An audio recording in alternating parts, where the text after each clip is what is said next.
M-535, the honourable member for Toronto-Danforth. Thank you, Mr. Speaker, and that was probably the most gracious wrapping up I've heard in ages. Monsieur le Président, il faut premièrement se souvenir et prendre note du contexte qu'on vient d'entendre de notre collègue de l'autre côté de cette Chambre. Il s'agit d'une offre à prendre ou à laisser, cette motion. Nous votons sur la motion qui, si elle est adoptée, modifie tout de suite le règlement, sans comité, sans étude législative plus approfondie de la motion. And Mr. Speaker, that is quite important because my honourable colleague across the way has already pointed out a couple of problematic parts of the motion that are not mere technicalities, as I think the sponsor might suggest they are. They are mistakes in the drafting of the bill, which suggests there may be others that we haven't yet found. La motion vise à accroître l'indépendance des députés appartenant à un parti reconnu à la Chambre, ainsi que les droits des députés indépendants.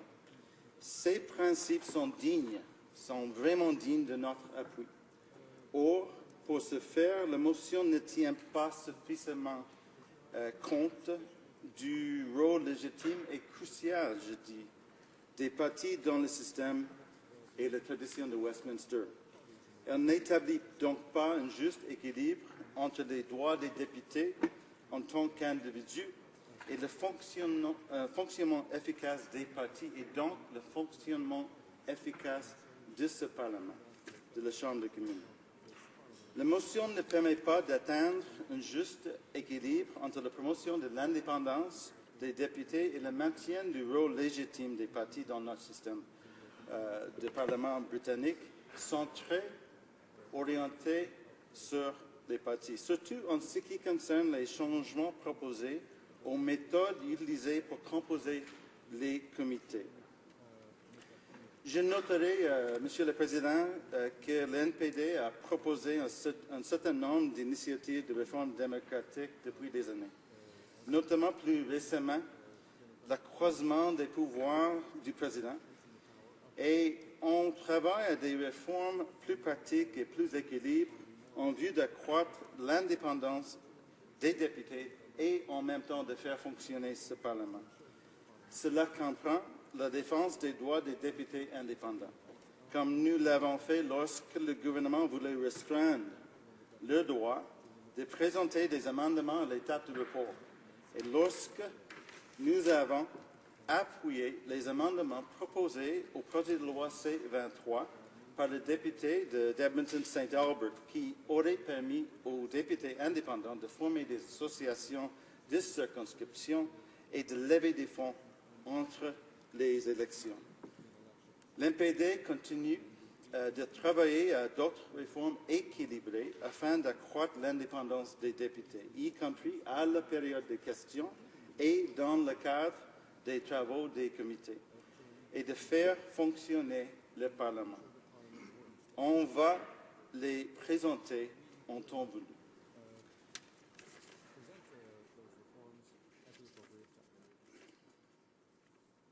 Monsieur le Président, considérons maintenant les questions d'équité.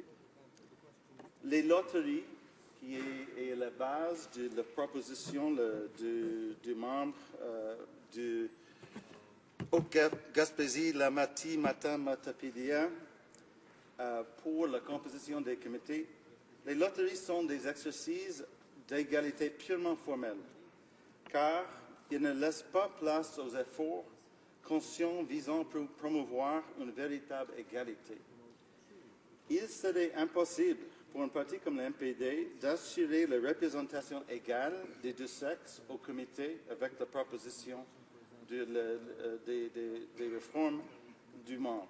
En effet, le web et le leader à la Chambre du parti accordent de l'attention à ce critère lorsqu'ils désignent les membres des comités. On ne pourrait aussi proactivement avancer d'autres considérations relatives à la diversité, y compris la représentation régionale et à la capacité de communiquer dans les deux langues officielles.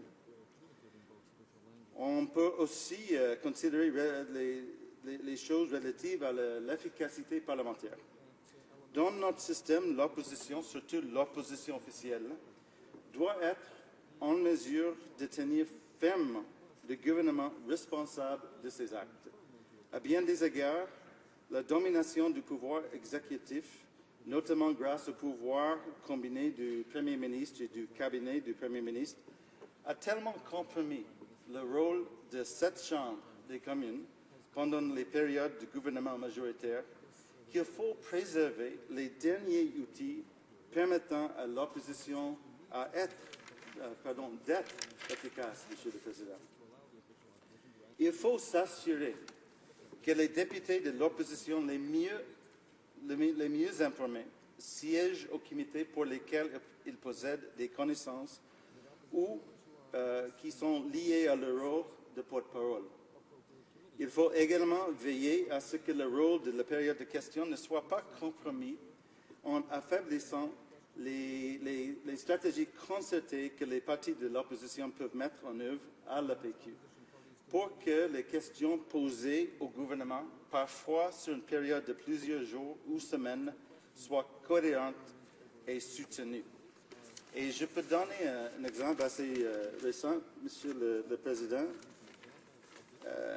Mentionnons le projet de loi C-23, la loi sur l'intégrité des élections, soi-disant l'intégrité des élections, sur lequel nous avons posé, nous, l'MPD, avons posé des questions tous les jours, pendant des semaines, et sur lequel le gouvernement a fini par faire des concessions sur certains points majeurs.